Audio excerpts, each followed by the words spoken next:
Hey, this is the Cookout Podcast, episode 307. I'm Brando. I'm here with Ryan. We're going to continue the arc of the secrets of EDH by talking about a deck that's a little bit higher powered. Now, hit our theme song!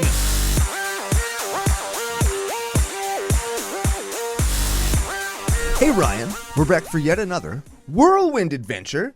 How you doing? We're back. What is going down? Whole bunch is going down. We're going to do another Chris Von Doom deck? Yeah, that was a little bit by accident. Yeah, but... We're certainly not showing any preferential treatment to him. It was just, this was the deck, and I had another one that I liked, but it was too similar to one that we've done recently. So instead of doing the same deck by different people 2 times, we're doing different decks by the same person in the same month.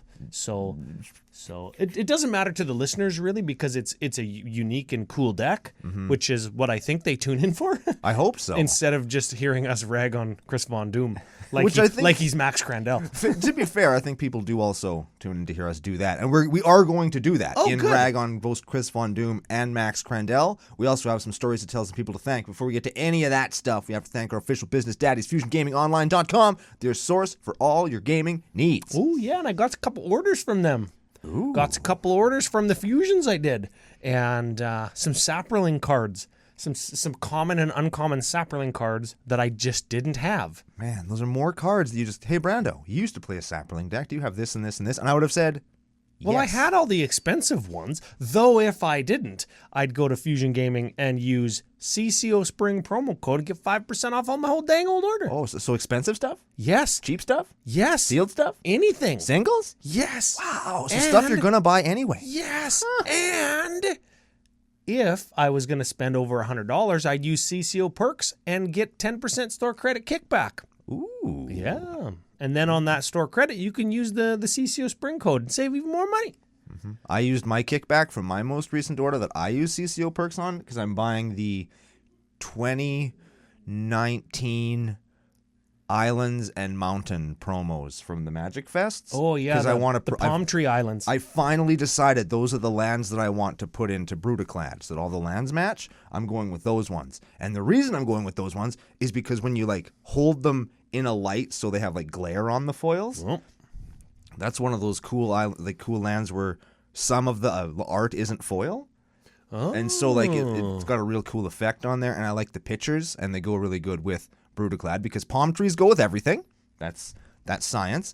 And the mountain has a cool space meteor that kind of looks like Brutaclad's head. Oh. So that's what I'm doing. And you could do that too after I've acquired the number of lands that I need. Yes. Mm-hmm. Well, hey, speaking of pictures of the moving variety now, and no glare, we tested out to make sure that when we were doing some filming recently that there wasn't any glare on what we were doing, and that will launch soon. Do you remember we tested? Oh, right. Yes, I do remember that. I was stretching for a segue. Yeah, I was stretching for a segue, yeah. and I was like, this is the most minor thing that we did all day, but it fits. So it worked. So super excited. We talked about it a little bit on the pre-show that we've got some new content coming out. There's going to be a little commercial preview thing that's a lot of fun. There's music, and it's very CCO-y. And if you want to see the preview or the inevitable content first, you can check out patreon.com/CCO Podcast, and you get into the Discord, and you get to see all that stuff a little bit early. And it's very exciting. I'm excited for it. Ryan is too. We hope you are as well. And it's going to be really cool. And we hope everybody tunes in and checks it out and really enjoys it. You know what? I'm thinking about of course, patrons are going to get early access to the content, which is just a little thank you. You guys can watch it first. I want to do, because it's going to be a once a month thing, I kind of want to do a little watch party. YouTube kind of lets you do that, or they let you premiere it, but I'd rather just have people watch it and be on a Zoom call with them, just so, because it'll be fun. You remember when we did the Kickstarter and we went on? Oh, that was a great time. We just drank beer and we had how many people? 12 at one point. People in the Zoom call, and it was just fun. When that guy told us about that bar where they have a Caesar, where one of the garnishes on the Caesar is just an entire burger. Yes. Man, I want to eat that now. Yes. Where was that? Magic Fest there. I want to go there and drink that. I don't remember. And eat that burger. That's what I want. I don't remember. Mm-hmm. But he sat in the bar the whole time, and he was like, yeah, everybody here knows me. Yeah. It's hey, cool. Yeah, that's excellent. our bar. Yeah, exactly. Oh, man. Super we cool. didn't get to go to our bar on Thursday because Ryan had family over. Yeah. And then Aiden, F.U. Aiden, he has baseball now. So he doesn't come out on Thursdays as much. And then me and Alex were just sitting there like, well... Alex doesn't drink. Yeah, so I wasn't going to go just drink beer by myself. That's what I did. Well... Like, after I left your house, after that Kickstarter Zoom call, went to Market Mall and bought some, I don't know, sleeves or something. And I just went and had a beer. And some fries. And then another beer. Yeah. Well, yeah, that's it. There we are. Yeah, so here we are. We've got a deck. Chris Von Doom. We talked about some new content. If you want to become a patron, link in the show notes below. If you're not a patron and you still want to watch, fucking subscribe on YouTube. Because that's where it's going to show up. And if you want to watch it, if you subscribe, you're going to know about it. Okay? Yep. Just, you don't even have to turn on the little bell. There'll be a little picture with our logo in it, and there'll be a little red number 1 that's just, and then you'll watch the damn video. You're going to really enjoy it, and it's going to be great. I think that's what happens when you do click the bell. Nah, when you click the bell, you get all kinds of annoying notifications and push things, and your phone makes all kinds of sounds. Screw all that shit. That's annoying. I thought that you used to tell people to, like, what to do to the bell. Do you remember that? Do you remember telling people to do all the dirty things to the bell? No, that was the like. That's the like button. Oh, well, okay. So the bell, you take it. This is, everybody knows this. Whenever you see a bell, you take it, you flip it upside down like a cup, and you take a dump in it. Everybody knows that. Oh, I thought you were going to say drink beer out of it. No, see, I guess not everybody knows that. No, okay, not everybody. I don't want to be drinking my beer out of the same thing that you crap into. Well, definitely not. You know, like that. You know that bell in what is it? Pennsylvania somewhere, in Philadelphia, the Liberty Bell or whatever it is. You know why it's cracked? No. Too much shit in it. Oh. They're all like, look at this big bell. How many times do you think we can crap in that, boys? And they flipped it upside down. Everybody just... man, so many people in the land of the free are so mad at you right now. And it just cracked. And now they washed it out and they put it on display. Including Chris Von Doom. Yeah. Because the Liberty Bell is like his next door neighbor. Yes. Hey, I can't help the history I was taught. I'm Canadian. What are they going to do? Come up here and find me with their super high level of Canadian geographical knowledge? yeah. I mean, I guess Google Maps exists, but you know. Oh, yeah, no, Google Maps ends at the border. Yeah. And they're just like, I guess there's nothing in Canada. Yeah. Like, there's Toronto, where our friend fucking Steve lives, right? Yeah, there's Toronto. Our friend Steve, too. Because we all know each other up here. Yeah, because there's one Steve, one Ryan, one Brando. Lots of people know where Vancouver is. Vancouver, Washington? Oh, yeah, exactly. And maybe one person in the United States knows where Montreal is. Just the one person in the United States that watches hockey. Oh, yeah. That's why they know where Montreal is. That's Max Crandell. We don't have to worry about him. Oh, yeah. We got his number. Yeah. We're going to take a shit in his bell. That's right. And Lenny and Steven, they know where Calgary is because they were there. Oh, Calgary doesn't actually exist. There's 3 cities in Canada: Toronto, Montreal, Vancouver. Yeah. Yeah. Sorry, guys, we tricked you. Yeah, we're not even real. What is this? What is life? What is reality? No. Don't even exist. Commander Cookout Podcast, baby. Oh, that's it. Yeah. So, hey, thanks to all the new subs, by the way. Lots of people came over here because we're doing that Mana Crypt giveaway, and they say things like, hey, I didn't expect that I'd like the content, but you guys are pretty good. I'm like, fuck, I know. We do all the things right, but nobody fucking watches. That's what we've been saying this whole time. Yeah. And then I talk about pooping in their bell. Yeah. Now, you know what? Well, maybe all those people were just... And you know what? Maybe they're Canadian. How can anybody say that I'm for sure wrong? Were you there? Yeah. Right? Yeah. It's like, how do we know the moon isn't made out of cheese? Have you ever been there? Yeah. I've never been there. Yeah. I would go if I had the opportunity. I think that'd be really cool. This is getting close to misinformation. This is getting close to, if you weren't there, you don't know. Right? Which is a bad way to trust in science. Now, this is only true with things that are in space and bells. Oh, space and bells. They're in their own category. Yes, they're very, very specific categories. Okay. Well, now that we know that that's the category. You know what else is in a very specific category, Ryan? Rafine the Scheming Seer. Yes. That's the commander we're going to do today. We figure now that we've dumped a bunch of science and geography on people, we should probably do some magic stuff. Yes. Rafine Scheming Seer is 1/4 flying ward 1 Sphinx Demon for white, blue, black. Whenever you attack, target attacking creature connives. We'll get into connive in a second. They connive X, where X is the number of attacking creatures. So to connive, that is to draw a card and then discard a card. And if you discarded a non-land, the conniving creature gets a +1/+1 counter. That is correct. So whenever we attack, target attacking creature connives X, where X is the number of attacking creatures. Attack with 5 guys. Connive X. Draw 5, discard 5. Each non-land puts a +1. That is correct. And all that happens before combat damage is dealt. Also correct. So if we attacked with like 40 guys and they're all 0/1s, and then we connived 40 and discarded 40 non-lands, one of them would be really big. One of them would be really big, and we could kill somebody. Yes. That sounds like a CCO deck. Yes. Yes, that you sounds can do like that one. something- How many times can you do that? I guess 2. Let's say 2. 2. Hey, that's enough because then I can just untap and hit another opponent with that 40. Yeah, I suppose. Yeah. It's not until end of turn. It's a counter. Oh, yeah. That something tells me that is not what Chris Von Doom and this deck aim to do. Spoiler, I have played against this deck. Oh. Totally steamrolled it. Oh yeah, wow. Yeah. Probably from a build perspective or a piloting perspective, Chris Von Doom, not that good. He just doesn't know. Although, Rafine is very good. A lot better than I think we gave her credit for in our Legendary Creature review. I think she's got a little bit more play than we initially thought. And she is kind of scary in a way, but she has some flaws that we'll get into way later on in the review. Okay, so why does Rafine have play? I guess that's the question. Okay, so the show notes. Why does Rafine have play? How does this deck win? Why is Rafine good? Because of the Ward 1? That doesn't seem like it's fantastic, even though it's better than nothing. Flying 1/4. You can target Rafine like with its own ability.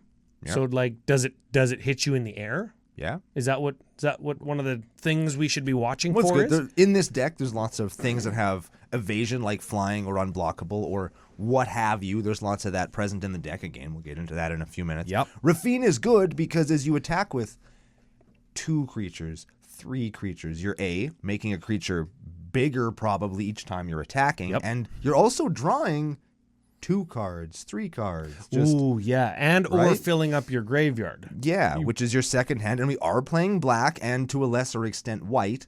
And actually these days to a lesser extent blue because all of those things can play things out of the graveyard. Yeah, so we're drawing cards and we're incentivized to put non-lands into our graveyard, thereby making our creatures bigger and not actually even discarding them because they're going into our second hand. Exactly. Okay, so that's what we're going to look at. Before we do, tiny little bit of podcasting business. Okay. Little bit. That was the preview for the deck. Okay. There it is. Right. Podcasting business. Okay. We said take a look at all the social media channels because we've got some new content, but we didn't mention that we've got a little Mana Crypt and Playmat giveaway. Oh, yeah. So if you want to share any of the social media posts on Twitter or Facebook, links will be below and on the screen right now. Thanks, Joe.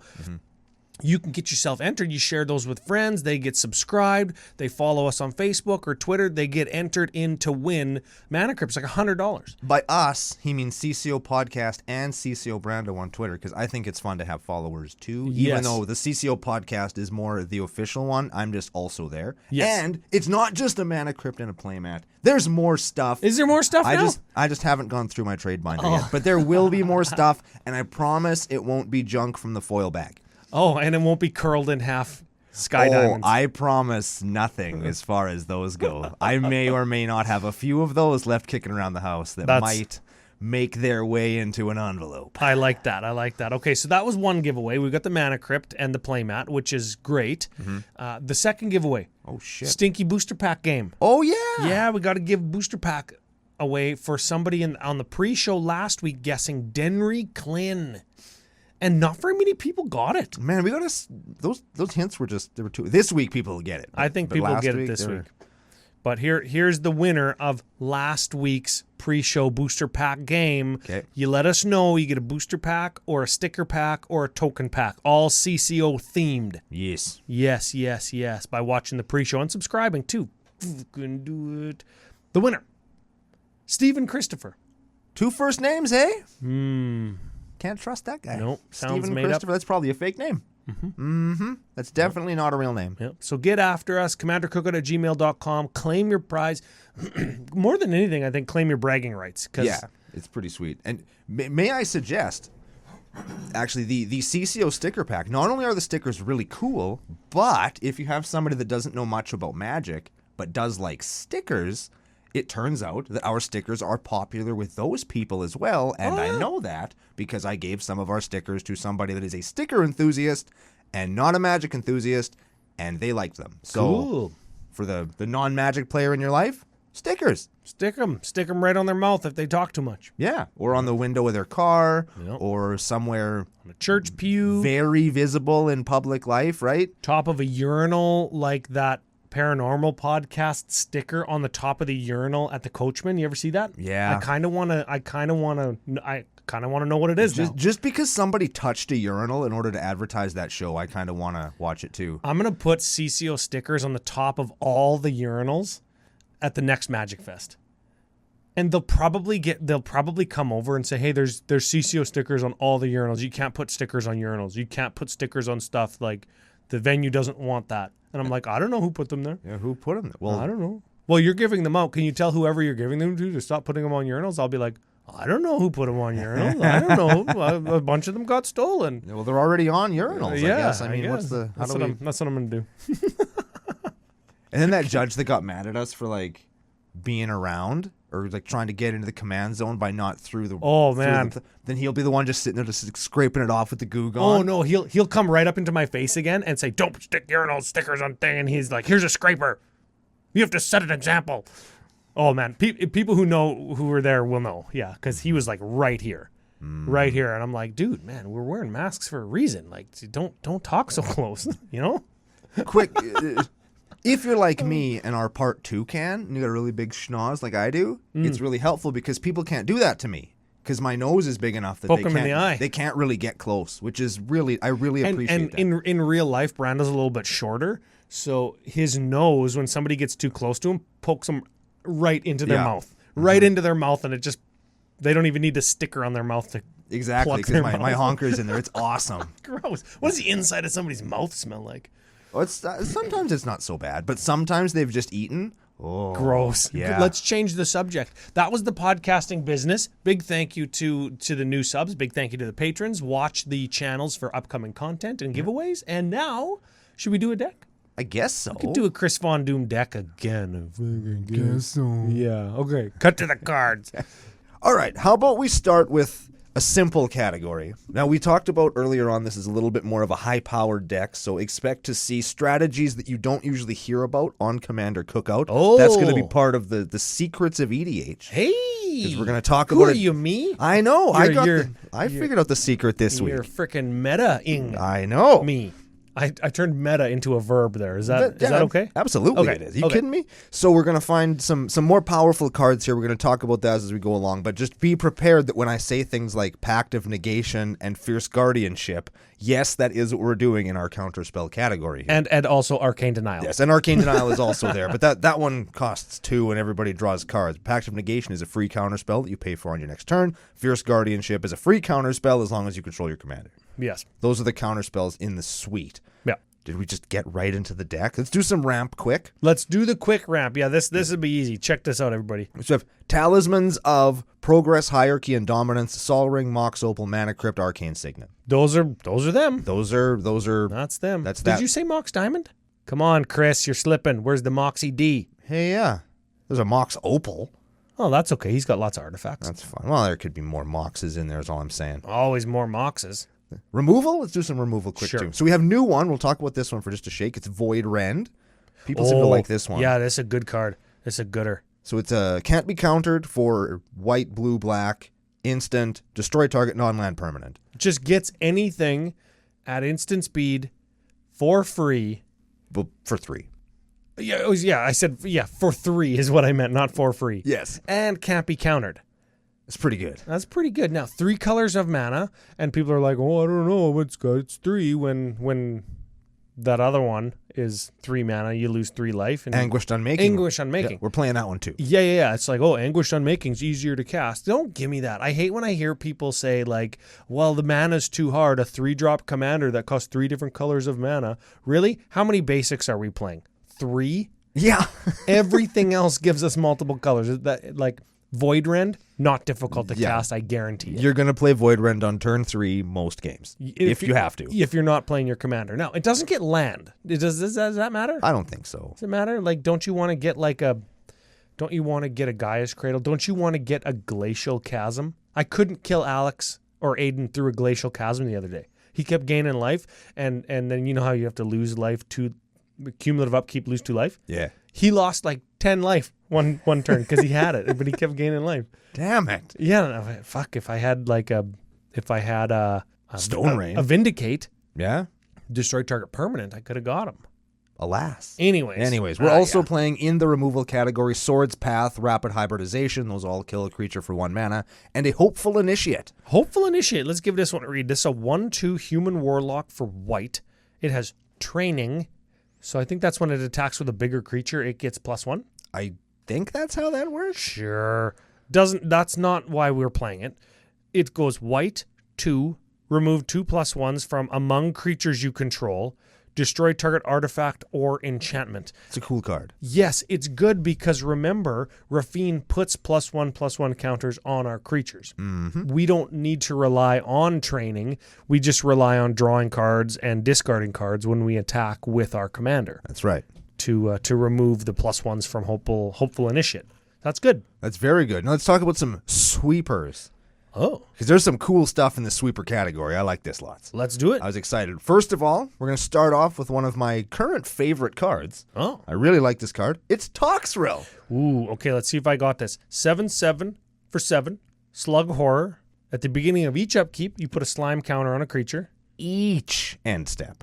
Oh, each end step. Yes. Mm-hmm. Each end step, you put a slime counter on each creature you don't control. Yeah. Yeah, okay. Creatures you don't control get -1/-1 for each slime counter on them. It's goon them to the ground. Don't Google that. No. And then whenever a creature you don't control with a slime counter on it dies, we get a 1/1 black Sluggy D. That's pretty good. A Sluggy token, that is. Now, continue, because there's more writing on that card. Blue, black, sack a slug, draw a card. Wow. That's pretty good. That's lots of stuff. Man, Toxrill is so good. And his ass is a brain. Brain ass. Brain ass. We have a Toxic Deluge. I think everybody knows that one by now. Yep. Kills creatures. If you're not aware of sudden spoiling, you should be. Yep. This is a fantastic card. It's an instant with split second for black 1 until end of turn. Creatures target player controls lose all abilities and are 0/2s. Yeah, I really like that in conjunction with Toxic Deluge, because then you only have to pay 2 life to deluge all their creatures away. I like it in combination with Toxrill because that usually just kills everything that they control.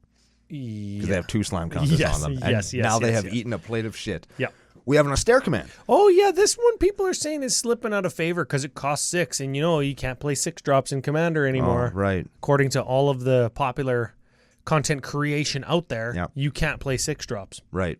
Or if you do, you can play like 1. Yeah. Obviously, I'm being sarcastic and a little bit facetious because I think you can play 87 6 drops in a deck and be fine. Absolutely. Destroy all big creatures, destroy all little creatures, destroy all arties, or enchanties. I think that this is a cool You card. choose 2, right? Yeah. Yeah. But I think that if you want to make the deck a little better, you could switch this with a Cyclonic Rift.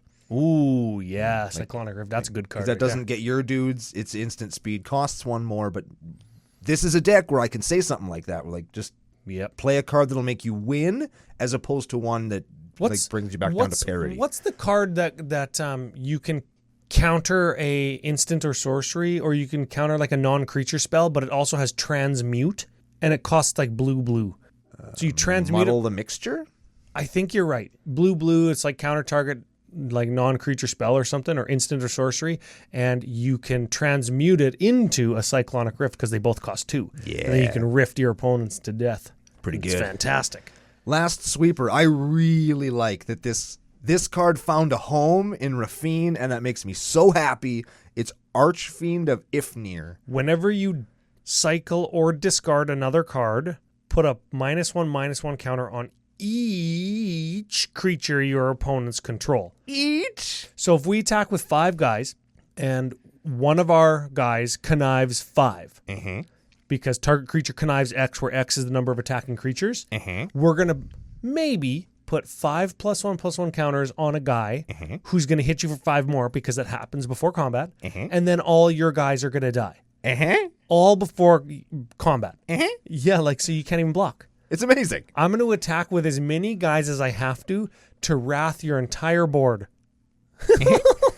It's so good. Every turn. It's so good. That card is amazing, and I wanted to find a place to put it for so long, and then Von Doom did it, and that's awesome. The power level of going on aggro plan with Rafine and company and Archfiend of Ifnir, who's going to hit you for 5 anyways. Yeah, in the air. Is very powerful. Yes. Because you can sweep the board every turn. Cyclonic who? Yeah, Cyclonic Rift, what? I'm just going to fucking kill everything. Yes. Yes. So good.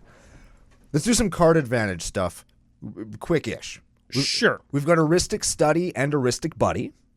Let's play a thing, pay some mana, or we draw a card. Yep. Then we have a Grazilax Illithid Scholar. Apparently this is a house, this guy. Okay, so he's a horror, 3/2 for blue 1. I don't think we ever played this guy before. I don't think we have either. Whenever a creature you control becomes blocked, you may return it to its owner's hand. Ooh. That's thereby saving it and taking advantage of ETB abilities again, which is good in both regards. Whenever one or more creatures you control deal combat damage to a player, draw a card. That's pretty good. Yeah, and we just demonstrated that we can sweep the board, and even if we can't, the 2 creatures we were just talking about have flying. Yeah. So it just like hits you, draw a card. Yeah. It's pretty good. It's not too bad. Okay. Then we've got a Dream Trawler is our last card advantage engine. Oh, wouldn't you know, it's another flyer. Oh, weird. Oh, okay. A 3/5 flying life linker. Whenever you draw a card, it gets a +1 until end of turn. Whenever it attacks, draw a card. Fantastic. And discard a card, which we want to be doing anyways. Dream Trawler gains hexproof until end of turn and tap it. Yes. The mana cost of that spell is high. It's white, blue 2, but it's pretty good. Hey, another 6-drop. Yeah. Might as well cut it. So you're gonna swing for 5 with your Archfiend of Ifnir. Yep. Sweep the board. You're gonna draw 5 in order to discard those 5, and your Dream Trawler is gonna turn into a 10/10 or a 10/5 or something. It'd be huge. Whenever you draw a card, it gets huge. Yeah. Yeah. So it's gonna be a sizable beater. It's gonna be a whole bag of dinks. It's gonna be It's gonna be like a cat of 9 tails of socks with penny rolls in them. It's going to be like a morning star of balls hitting you in the face. I don't know. I couldn't think of it. Man, you know what you need from a penny roll of balls hitting you in the face? What is it? Protection. Yes. And that's what this deck also plays. We have an Unsettled Mariner. Oh, it's an advisor, isn't it? It's also a cat. It's got changeling. It does. Yes. It's an advisor. 2/2 for 2. Whenever you or a permanent you control becomes a target of spell or ability an opponent controls, counter it unless they pay 1. So that's kind of like Ward 1, isn't Gives it? all your stuff Ward 1. So our commander now has Ward 1 twice. Yes. So then we have my least favorite card in Magic the Gathering, Tef's Protection. Hey, yeah, Tef's Protection. See the pre-show on how to win when your opponent Tef's Protections. We broke it. We cracked the codes. That's remove yourself from the game, essentially. You can't lose. And it undoes your opponent's 25-minute turn that you then have to sit through again because you didn't want to lose right then. Dang. Anyway, Malevolent Hermit. Oh, Malevolent Hermit. When this guy came out, I knew that this was going to be a CEDH guy. This is a 2/1 human wizard for blue 1. Blue, sacrifice him. Counter target non-creature spell unless its controller pays 3. And he's got Disturb. So when he gets down with the sickness, he comes back as a 2/2 flyer. Non-creature spells you control can't be countered. Hey, that's pretty good. That's pretty good, yeah. And if he would die, you exile him instead. Yeah, that's cool. I like that. That's a good card. I like that card. I like that because both sides are like, don't fuck with me, bro. Like, They're solid cards for the mana cost that you're paying into them, and they give you a little body. It's pretty good. And in Animar, super good because I only paid like 1 for him instead of 2. Yeah. And the last one, I like this one, is Esior Ward Wing Familiar. Yeah. Spells your opponents cast that target one or more perms you control or commanders you control cost 3 more to cast. So it gives your commander Ward 3 on top of the Ward 1 and the additional Ward 1 that we gave him earlier. Yeah, so that's kind of like Ward 5. That's like build your own ward. I like it. Yep. Shall we tutor? Ooh. Let's do some tutoring. Yeah, let's do some toots. We play demonic, vampiric, and should-be grim tutors. The should-be grim tutor is a Varagoth Blood Sky Sire. I think that probably the Varagoth is in here because I'm getting the impression that we want to attack. Yeah. Right? So if I have a tutor that can also attack, and it can attack with boast, which I think gives it haste, doesn't it? No. Oh. If I have a tutor that can attack, that's probably what this deck wants. It's not too bad. So this guy, you can go black 1, target player searches their library for a card, puts it on top of their library. So it's kind of like a vampiric tutor, right? With no life loss. It's a 3/2 with Death Touch for 3 that attacks. And then, Yeah. And then, I don't know, shitty demonic tutor or slightly improved vampiric tutor? I don't know. It's somewhere in between vampiric and demonic, but it can also hit you. Yes. Or block. All right, what else do we got here? Let us go to... Well, let's go to the attacky section, the violence section, as Chris calls it. All right. Because, like... I'll choose violence. I just mentioned that we want to attack. Let's see how much we want to attack. Well, we're going to start off with our whale wolf. Remember the whale wolf? Yes. Much better than any of the werewolves currently in print. Ukima, Stalking Shadow. I'm going to dig on those things until WotC stops printing. I was trying to decide if I wanted to laugh or not, but, we could draw some more attention to that. Yeah. Yes. Okay, 2/2 Whale Wolf for 3. It's Demir and 1, that is. Partners, who cares? Because it partners with, like, a green guy. It does give you a shuffle if you want it. That's important. Yeah, that might be important. Yeah. You tutor for something, put it on top with Varagoth, and then you play this, and you're like, ooh, maybe I tutored the wrong thing. Better get rid of that. Yeah. So, can't be blocked, which is great. Whenever Ukima leaves the battlefield, it deals X damage to target creature, target player, and you gain X life where X is its power. So remember, we attack with a bunch of dudes, we connive X on Ukima, and then they block, and then it bounces back to our hand with that squid fucking... Well, they're not going to block this guy because he's unblockable. Oh, shit. Yeah, that was... Dang, I saw where you're going with that. Yeah, bounce it to our hand, and then Yes. they take the damage anyways. Correct. But he's unblockable. Dang it. Small complaint about that card. It has a cat face, not a wolf face. Let's move on to Shabraz the Sky Shark. Shirazi B. Okay, this guy... Partners again. Also don't care. Yeah, it's another shuffle. Sure. 3/3 flyer. Whenever you draw a card, which we will. Going to be doing lots. Yeah. Put a +1/+1 counter on Shabraz the Sky Shark and gain 1 life. Hey, pretty good. Yeah. And then we can pay an Azorius hybrid mana. Target human gains flying until end of turn. Do you think that Toothy would also be good here somewhere? I think Toothy would go in this deck pretty good too. I suppose, yeah. Do we have any humans that we care about other than Unsettled Mariner, who's a human advisor? The next card is a human. It's Midnight Pathlighter. Oh, look at that. Creatures you control can't be blocked except by legendary creatures. Yeah. That's kind of okay. Only a couple creatures on the battlefield are probably going to be legendary. Most likely. And it's a 2/3 for 4. And whenever one or more creatures you control deal combat damage to a player, venture into the dungeon. Man, we're doing it all. We're venturing. And you probably pick the one that gives you like a treasure and draws you a card or gives you goblin blockers because you want, or goblin attackers because you want to attack more to connive more. There's probably a dungeon that you want with this deck. Most likely. Yeah. Ishai Ojatai Dragon Speaker. This card is wild. Yeah, what? Yeah, it's a 1/1 flyer for 4, which is great. Whenever an opponent casts a spell, put a +1 counter on him. Hey. Wow. Yeah, there's a couple cards that do that, but this one's a flyer. Yeah, this one flies, which is wild. And it's going to get big by itself. We don't even need to connive onto it. Cool. One of the best creatures in the deck, I would say, Herald of the Secret Streams. Oh, creatures you control with a +1/+1 counter on them can't be blocked. That's it. That's pretty good. Yep. So we just attack with everything. Or if we attack a couple different times, and we connive onto a different guy each time. Over time, your guys are just going to become unblockable. Yes. It's pretty good. And the last creature in the violence section, we've talked about this lady being really good, and I think people are catching on. It's Adeline Resplendent Cathar. Yeah, this was from our Innistrad Midnight Hunt pickups, top 5 in 5 episode. Go back and watch all the top 5 in 5s. Very smart. Yep. This card, I think, is good. I want to put this in my white deck. You should. I love doing the colorized altars of this art. Yeah, looks good. Looks probably pretty nice, yeah. And also, looks like Liv Tyler. Looks like Arwen from Lord of the Rings. Kind of does, yeah. Yeah. And you know, if you wanted to get real deep, you could alter the sword to look like that knife from Lord of the Rings. It has like the yellow snake and the red snake on it. Yellow snake and red snake. Yeah, it's like a dagger. I forget what it's called. If I remember the name, I would definitely say it, but I don't. Sure. Well, let's read the card. This is a star 4, another human. Star 4 for 3. It's got vigilance.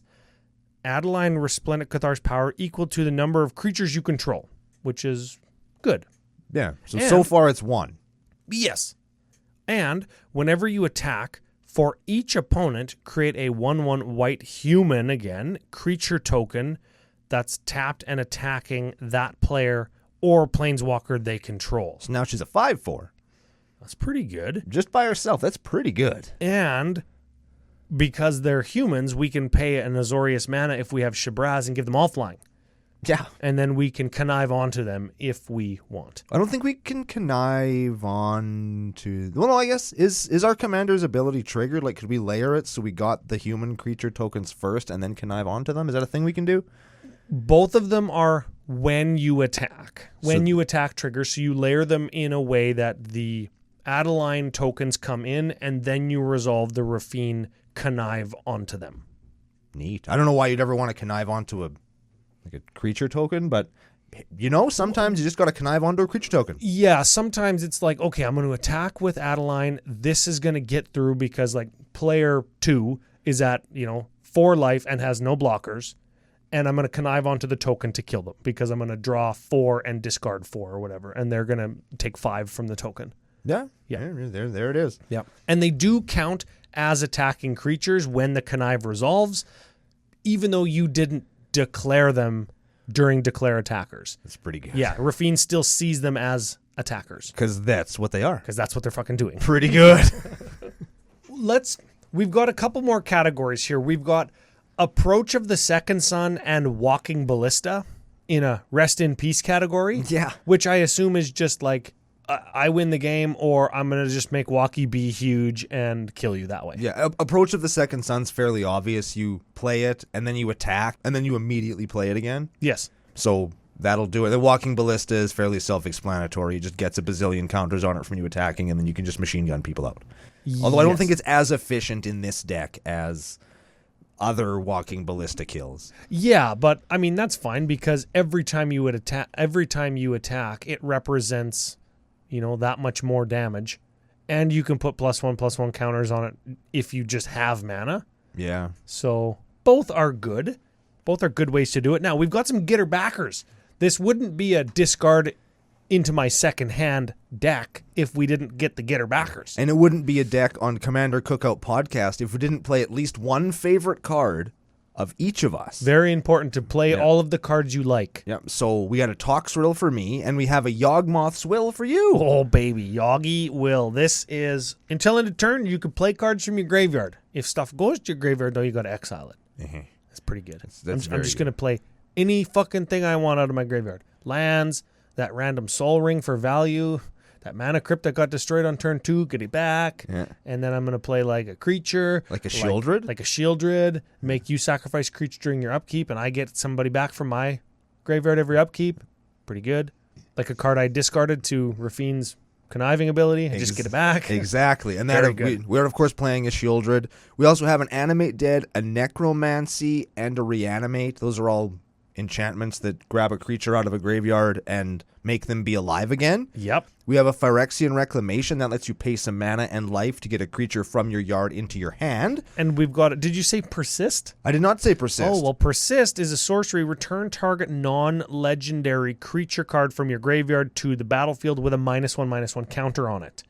Neat. which is kind of like a Dance of the Dead or an Animate Dead. It's a sorcery instead of an enchantment, but when we connive with that creature, that plus or that -1 goes away. We just get it back. Yeah. Rafine, I think, would be really good with persist creatures. Yeah, really, and I guess she's not in the colors of White Grixis, but like you have the black ones and the blue ones, and the white ones. There's no white Unearthed creatures, except for the next card we're going to talk about, but that came from Modern Horizons or whatever, so it doesn't. Oh, you're talking about Unearth. I'm talking about persist still. Oh yeah, never mind. Yeah, we're talking about different things because the next card has Unearth and. It's Priest of Fell Rites. This is a neat card. I like this a lot. Yep, this is a 2/2 for 2. You pay 3 life, sacrifice it, and you get a creature back from your graveyard to the battlefield, only as a sorcery. Mm-hmm. And it's got Unearth, which is black, white, 3. Return it from your graveyard to the battlefield. It gains haste, sacrifice it at end of turn. So you could pay 5 and then tap and sack, pay 3 life, so it dies again, and get another thing back. Mm-hmm. Important to note with Unearth is it's at the beginning of the next end step. So if you were to say end the turn with it on the stack, you can keep it forever. And whenever the creature leaves the battlefield for any reason, it gets exiled. That's important to note with Unearth. Mm-hmm. Mm-hmm. Also, I think important that is you're not casting it. Yes, you're not casting it. So, like, if you have a Videlkin Orrery or a Leyline of Anticipation, you can't actually unearth at instant speed because it's activating an ability that is built into the ability is doing it at sorcery speed. Yes. And because you're not casting it, it has to say that. Let's talk about some value stuff. Yes. There's some neat shit in this section, starting with Sage of Hours. Sage of Hours. This gives you extra turns or something, right? Whenever you cast a spell that targets Sage of Hours, put a +1 on it. Mm-hmm. Okay, so we're not doing that. No. We're putting +1s via connive. Mm-hmm. Okay. Remove all +1/+1 counters from Sage of Hours. For each 5 that were removed, take an extra turn. That could result in infinite turns. Yes. See Archfiend of Ifnir, minusing all your opponents' creatures, and attacking with Adeline and this at the same time. You just connive for 5 or 6, and you can take infinite turns. Yep. What a scumbag. Yeah. So you hit somebody for 6 with your Sage of Hours, and then take an extra turn, and then just hit them for 6 again. Now, important to know that to make that work, we need to be drawing enough cards that are not land cards. Yes. So if we discard a land, you don't get a plus. Right. But whatever. That's just how it's going to work that way for you. I have faith. Reconnaissance. That's good in this deck. Yep. You pay 0 and remove target attacking creature from combat and untap it. That can be after it's done damage. Yes, because it's still an attacking creature at end of combat. Yes. Step within the combat phase. So you can save your blocked creatures from combat damage, and then you can untap your creatures that have dealt combat damage. Yes, all for the cost of 0 whole mana. Yeah, and 1 on the enchantment. Although 21 freedom units are 267 Canadian dollars to pick that card up. Yeah. Lion Sash. Ooh, a little new one here. This is an equipment, but it's also a cat. It's a 1/1 for 2. You can pay 1, exile a card from a graveyard. If it was a permanent card, you put a +1 on Lion Sash, or you can reconfigure, aka equip it, and equip creature gets +1/+1 for each +1/+1 counter on Lion Sash. Yeah, it's kind of weird how they have to word it like that, but it's very cool, and I guess it's kind of like a white scavenging ooze. Yes. Or something. It's a cool card. Wavaging Ooze. I'll take it. Yep. Laisa? Sure. Forgotten Archangel. Flying Lifelink. We've established that flying in this deck already good. Yes. Yep.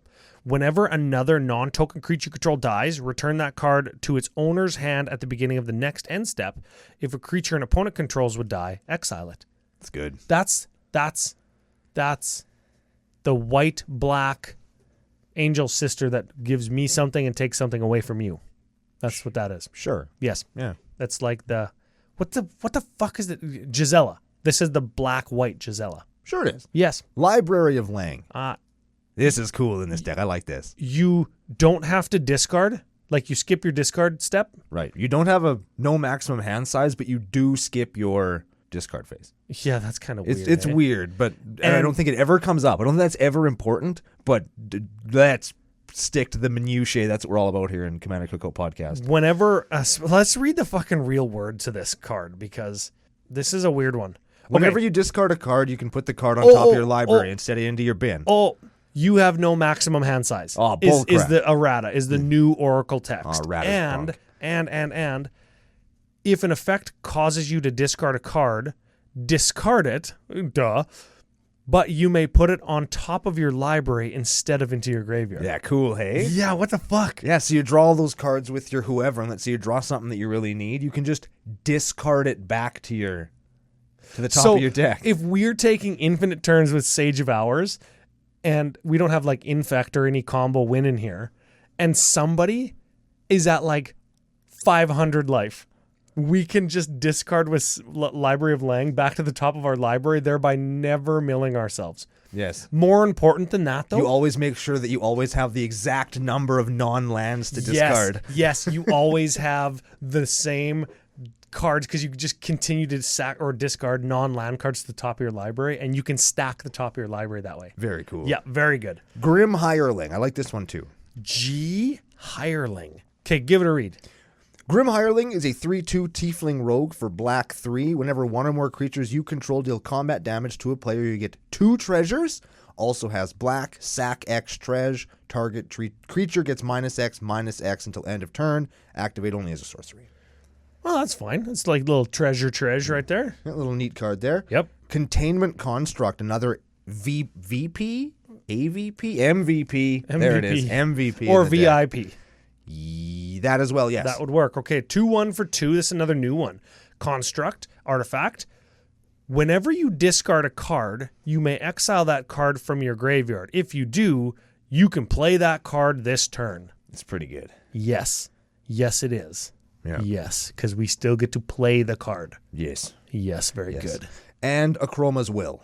This is just like second, third win con. I guess this just seals the deal for you, right? Yeah, most of the times when you play Akroma's Will, it just says win the game on it. This deck, I think, might be a little bit less that because like you're going to be attacking with 4 or 5 guys, and sometimes that's not enough to get you there, but oftentimes it's going to be. You're probably going to win the game each time you play Akroma's Will. If we're attacking with 4 or 5 guys that all have 4 or 5 counters on them, and then they all have double strike. Yeah, and trample, and lifelink, and protection from everything. And flying. And Vidge. Yeah, it's good.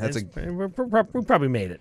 All right, let's get down to the brass taxes, Ryan. Ooh, I see what you did there. Yeah, here's the lesson. Here's the lesson, friends. This is the secret? This is the secret. This is a big secret. Oh. You can still play a high-powered casual deck, as this is, and play Stax. And it's fine. It's fine. Ooh, elaborate. There are going to be some cards that we're going to talk about that will make people very angry and very salty. And you know what? They're fine. They're fine. Playing Stax is an absolutely acceptable strategy as long as you say, hey, I'm playing some light Stax in this deck. Yes. You don't have to apologize for it. Just tell people that you're playing it. You know what this is not? This is not a completely lock out the game so you can't win and my win condition is you scoop.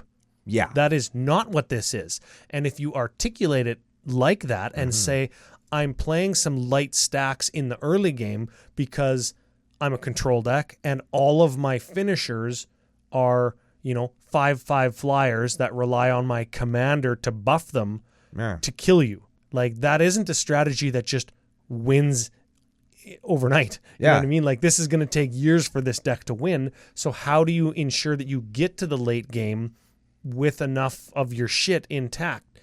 Well, you play some light stacks pieces early game to control what your opponents are doing. Yeah. And I think you're right. This is fine because you're not with these really stopping me from playing my game.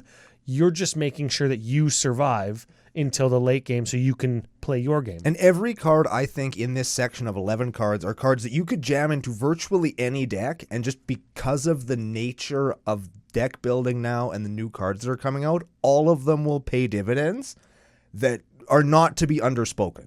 Okay. So let's talk about some of these. Okay. We'll mention the ones that are creatures because we're an attacking control deck, which is interesting. And we'll just say what they do. Thalia, Heretic, Cathar. It's a creature. Creatures and non-basic lands your opponents control enter the battlefield tapped. I can still play. I'm just ETBing tapped. You're just slow now. I'm okay with this. Scheming Fence. Oh. This is a cool one. And a human. Mm-hmm. Yeah, a 2/3 enters a battlefield, choose a non-land permanent. Activated abilities of the chosen permanent can't be activated. Mm-hmm. Probably a mana rock or somebody's commander. Probably. Yeah. Okay. And Scheming Fence has all activated abilities of the chosen permanent except for loyalty abilities. You can still choose a planeswalker, but it can't do planeswalker things. He doesn't turn into a planeswalker if you pick one. You may spend mana as though it were mana of any color to activate those abilities. That card is really good. Yep. I missed it. You missed it. I think lots of people have missed it. Don't sleep on this and just go get one. You'll eventually want one. Yep. Promise. Kumbal, Consul of Allocation. Whenever an opponent casts a non-creature spell, that player loses 2 and we gain 2. Cool. That's a good one. That's a win condition against combo decks. Mm-hmm. Yes, I can't win. Well, I probably could. I was thinking like a Walking Ballista combo in my Animar deck has a tough time fucking winning through that card. if I don't kill it, right? Anyways. This card is incredible. And everybody needs to play this while it's 99 cents. Yes. Hushbringer. Ooh, yeah, Hushbringer. Flying lifelink, so it's a flyer, which is good in this deck. 1/2, creatures entering the battlefield don't cause abilities to trigger. Right. So it's a Torpor Orb on a dude. Keep reading. Creatures leaving the battlefield don't cause abilities to trigger either. Oh, yeah. I thought that it did that, and I was like, I think I missed it, or it doesn't actually do what I thought it did. Creatures entering or leaving. Sorry, dying. Correct. Dying. So dies triggers and ETB triggers don't happen. Correct. Important, non-creature ETB things happen. Yes. Yes. So it's like nice aristocrats deck, bud. Ooh. Nice blink deck, homie. Yes. Turns them all the way off. Yes. Now, cast abilities work. Yes. When you cast this spell, do this thing, right? Still or works. artifact entering the battlefield. Still works. When somebody has to burn their Ulamog to kill your Hushbringer, that's just a good feeling. That's worth, okay? Grand Abolisher. During your turn, your opponents can't cast shit, and it's a creature. It's City of Solitude in white. Yeah. Draneth Magistrate. Your opponents can't cast spells from anywhere other than their hand. So that turns off Cascade. This does stop people from playing their game. If you're sitting down with an opponent that plays 0 removal, this stops you from playing your commander. So that's why people don't like this card. But I think that most people would agree that it's a good idea to run removal in your deck. So probably just don't cast your commander until you kill this. I think that's fine. Well, I mean that's how it works because you can't. Yeah. But what I mean is this is a fine card. This is a card that when it first came out, it turned off commander casting and people just got really, I don't want to say butthurt, but people got really salty about it. Yeah. But if you look at what it does now, look at Magic now and think of all of the stuff that all of the just brutally Jeska's will. Nah. No. Your Jeska's red, will. Your Jeska's red will card suck draw. yeah. All the red card draws gone. Yeah. Prosper casting from exile is a big thing right now. Yeah. Like Cascade, like you say, I have a Cascade deck, as do I'm sure thousands of people out in the nation. Yep. Commanders, yeah. It turns off so many just insurmountable value engines just by being there. Ooh, casting from the top of your library, like Bolas's Citadel. That's right. Yeah, can't do that. There's so much just game-breakingly powerful stuff that Draneth Magistrate also catches that I think people wouldn't be so sore on if he didn't stop Commander. Like, if you could still play your Commander through Draneth Magistrate, I don't think he would have the same kind of bad rep that he does now. Well, you can. You just have to play removal. Yeah, and I mean that's the same with everything. We'll play removal. There's no bad cards, just play so much removal. But I mean, we don't want to say that here because I think that's like saying get good scrub, and we're not going to do that. I think with this card we can say that because it does 1,000 things, but the only thing that people care about is it doesn't let me cast my commander. Mm-hmm. Well, get good. That's like, I don't know. I don't like saying that either, but really. Sure. Anyways. Deafening Silence. Deafening Silence. Enchantment this time. Each player can't cast more than one non-creature spell on their turn. There's probably a better soft stack you could play instead of that. There's creatures that make it so you just can't play more than one spell. I think that might be better. Maybe other Thalia or the other creature that says you have to cast creatures. It was in Commander 14, that white one. Doesn't matter. Yeah. It's on the screen if you're watching on YouTube, which it should be. Blind Obedience. Another enchantment. Stuff comes into play tapped, and it's got extort. So when you cast stuff, you can pay extra and make your opponents lose life. And you gain life. Yeah, very good. Everybody loses 1, you gain that much. Yes. So for 1 mana, you go up 3, everybody go down 1. That's good. Aven Mind Sensor. Ooh, if your opponent's tutor, they only tutor the top 4. It has flash, too. And it's got flash. That's awesome. And worth noting, flying. Yes. Yeah. Asiok the Dream Render. Oh man, I love this card. Spells and abilities your opponents control can't cause their controller to search their library. Wrecked. So, no land ramp, no tutors, FU. Right. Also, -1. Target player puts the top 4 cards of their library into their graveyard, then exile each opponent's graveyards. Sick. Yeah, everybody misses the each part. That gets mine too. Yeah, are you each? I guess I am. Well, you could mill yourself and then exile everybody else's graveyard. Yes, that's maybe what you do in this deck. Could be. Like if I tutor with a Vamp Tutor and then I mill myself with Ashiok and then I persist or animate dead something into play, that sounds like a really cheap way to get fucking a big. Yeah. Yeah. There's my Shieldred.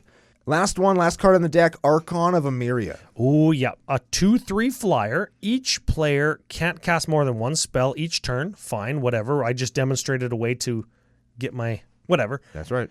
Non-basic lands your opponents control enter the battlefield tapped. And since everybody's greedy, that basically says lands your opponents control come into play tapped. Fantastic. It's a great card.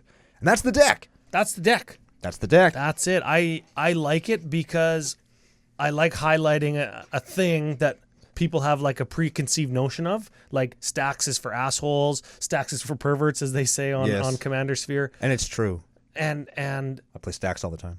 But we just talked about the whole stacks and tax section not being a problem. I don't think it is, yeah. Good. Yeah. And you know what? Like most of those were don't mess with me or I'm going to tax you a little bit in the form of your shit is tapped. And in some cases, and I can speak to this in many games, especially with Hushbringer, don't kill this, man. It's turning that deck off. As soon as you kill this, they're going to kill all of us. Oh, hey, I got an idea. Here's a secret. Sometimes when we stacks or turn something off, like with a Hushbringer, we're knocking the head off of the most powerful thing that's happening at the table, thereby letting the lesser things that are happening happen to a greater degree. Yeah. We're killing the big fish so the little fish can play. So that the little fish can get some lead pipes and knock the big fish's knees out. Hell yeah. Yes. What I said is probably a little bit more accurate. Yeah, but what I said is a lot more fun. Okay, strengths and weaknesses. Strengths and weaknesses. It lets lesser strategies have more fun. Flourish, yes. There it is. Okay. But it also controls. It controls through attacking creatures. Yes. Which is weird. It's crazy, yeah. I love that that's like the control deck doing the aggro deck thing. Yes. It's like you and I built this deck for Chris. It's weird. Yeah, because I do like control decks. I like seeing if I can do as little as fucking possible, just bullshit and drink beer, but still do my thing and win games after like 2 hours of just slogging through the mud. And then see if I can win. I fucking love that. And you like to attack with creatures. Yeah, and I like to hit people with creatures and lead pipes and socks full of sand. Yes. And my fist. Yes. Oh, my fist full of socks. Yes. Wait, what? No, that's right. Okay. Long game. Features a long game strategy. Yes. To me, strength. Strength. Deceptively, this deck can go fairly quickly. If you get a Hushbringer, a Grand Abolisher, your commander, one other creature. One flyer. Yeah, you're now all of a sudden you've got like 7, 10, 11, 13, attacking every single turn in the air, unblockable. You're going to start knocking people out and you're quicker seeing than you think. 5 or 6 cards a turn. You're going to find more flyers. You're going to find a tutor. You're going to find a Chroma's Will. You're going to find your removal. You're going to find all that stuff. So this deck can go faster than you think, but it also has that great long game strategy, like you said. Yeah, I've got a thing here. Rewards patience. But maybe you don't have to be. Yes.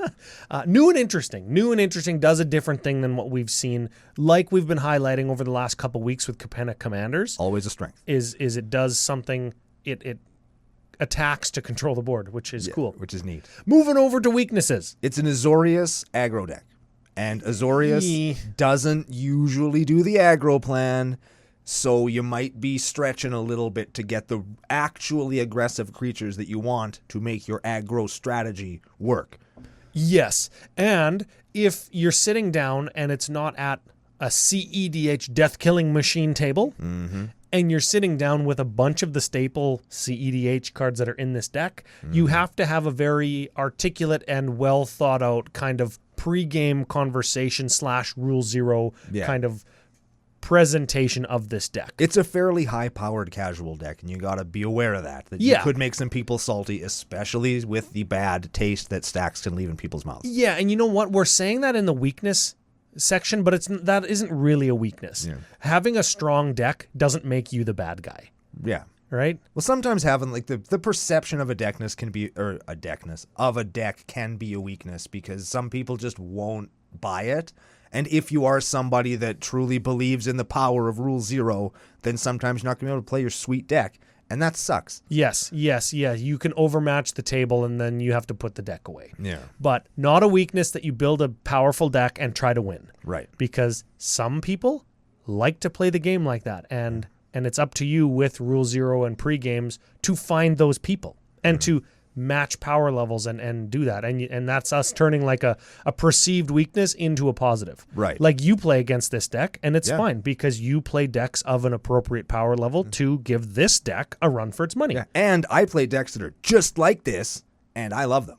There you go. Yeah. Fuck, straight from the horse's mouth. Exactly. Man. Here's a weakness that I discovered in my game with this deck. Experience. It relies very heavily on the commander to make it go. Very heavily. And if you can find a way to of neutralizing the commander or just removing it over and over again, your deck now it's just an Azoria's attack deck. And now you're in the deep shit. Yeah. You lose a lot of power when you're not able to do the thing, right? Attacking with a 1/2 with flying is not as good as attacking with a 7/2 with flying. And that's basic science. Yes. And without the commander, that's what you're doing. Yeah. Granted, Rafine costs 3, then costs 5. Yeah. And that's still okay. And you have a bunch of graveyard getter backer stuff. So you can ban him and get him back. Yeah, ban him and get him back. Yeah. That's strength. It can be done, but without your commander in play and he doesn't have to be attacking, but without him in play, you're losing steam. Yeah. And so that's commander focused. Yes. Okay, real quick. Budget and spice calculator. Hit him with it. Last weakness, though, this deck, pretty expensive. Well, that's high-powered decks are going to run you some money. There it is. I know Chris Von Doom, very big proponent of proxies. And again, we just talked all about pre-game and rule zeroing. Add it into your conversation if you're using proxies. Yes. 1,655 big ones for this one. Yeah. And you know what? F the budget. We're just going to move right to the spice calculator. That's right. Okay. 1,005 Rafine decks on EDH Rectocam. Already the 11th most popular. The 11th most. Yes. What is it? What is this? Esper? Yes. The 11th most popular Esper commander, putting her right below Nevinril Urborg Tyrant and right above classic Shroom. Ooh, a classic. Yeah, you're right. Wow. Well, 11th most, 2.60 average CMC, so a little bit high for a true CEDH table, but below where casual decks would like to hang out because you are playing, 0 drops and really efficient removal and that kind of stuff, which is cool. 3 tutors, number of dedicated win cons. I said 3 because we've got an Approach of the Second Sun, a Walking Ballista / Infinite Turn type thing. You know what? We can say 4 because you know what probably we're going to do is attack with creatures. Yes. Yes. So let's say 4 different ways that this deck can air quotes win. Mm-hmm. Punch it all into the spice calculator with a uniqueness rating of 18 only. Yeah. Cards different than the stock Rafine page on EDHREC.com. Again, an unfortunate side effect of playing a deck that's designed to do the most powerful thing that a commander can do. Yeah. We're seeing a spice rating of 42, 41.7. That's pretty good. That's okay. That's not too bad with such a small uniqueness rating and 3 tutors. That's good. Yeah. Well, and it shows that Chris is using his thinker, his big thinky, to add in different ways to win. If Rafine dies, you've got other ways to win, and that does add to spiciness. Okay, I can't fucking do the Rafine thing. I guess I'm going to control the board the hard way. Yeah. And just nat draw my Approach of the Second Sun 7 turns from now. which you can't even be mad. No, yeah. Can't be If mad you at let that. them draw 7 cards in 7 turns, you deserve it. Yeah. You have it coming. You know what, Chris? You deserve it. Okay, so what do you think? Final thought of the day, thanking Chris, thanking the business daddies. What do you think? I want to thank Chris Von Doom for sending in this excellent deck list. I also want to thank him for letting me totally steamroll him in the game that he played it in. Yeah, this deck must not be that good if even Brando can beat him. That's right. I mean, it's got to be like a 4 out of 10? 4. 4 out of 10 at the very best. Speaking of 4 out of 10s, big thanks to FusionGamingOnline.com. I'd raise the grade if they'd follow me on Twitter. I'm not going to lie, but here we are. Special promo code CCO Spring and CCO Perks gets you money off, money back. Let them know that their partnership with us is a good one. Remember, friends, today's lesson, don't be afraid to run Stax pieces to help offset the outrageous amount of value that people are just putting in their decks now. Oh, and I'm gonna expand question, my liege. I'm going to expand to say, don't be scared to run powerful strategies as a means to win the game. Just be honest about power levels when you talk about it. Correct. There we go. There's the secret. Yeah. So do it. Love it as much as we do. And we're going to be back next week to teach you guys another secret of EDH on the next episode of Commander Cookout Podcast. Hit our theme song!